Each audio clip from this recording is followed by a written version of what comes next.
రాష్ట్ర ప్రభుత్వం ప్రతిష్టాత్మకంగా అమలు చేస్తున్న ఎన్టీఆర్ భరోసా పింఛన్ కార్యక్రమంలో భాగంగా ప్రతి నెల 1వ తేదీన అందించే పింఛన్లను ఈ నెల 1వ తేదీ ఆదివారం కావడంతో ఒకరోజు ముందుగానే ఫిబ్రవరి 28వ తేదీన మెలియాపుట్టి మండలంలో పంపిణీ చేశారు. గౌరవ పాతపట్నం శాసనసభ్యులు మామిడి గోవిందరావు గారి ఆదేశానుసారం మండల కేంద్రం మరియు చాపర గ్రామంలో ఈ కార్యక్రమం నిర్వహించబడింది. ఈ సందర్భంగా పీఏసీఎస్ అధ్యక్షులు సలాన మోహన్ రావు గారు స్వయంగా లబ్ధిదారులకు పింఛన్ నగదు అందజేశారు. పేదల సేవలో ముందుండే నాయకుడిగా ఆయన ప్రత్యేక గుర్తింపు పొందారు.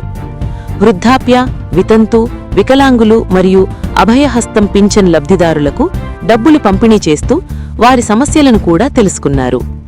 ఈ సందర్భంగా సలాన మోహన్ రావు గారు మాట్లాడుతూ ప్రభుత్వం పేదల సంక్షేమానికి కట్టుబడి ఉందని తెలిపారు.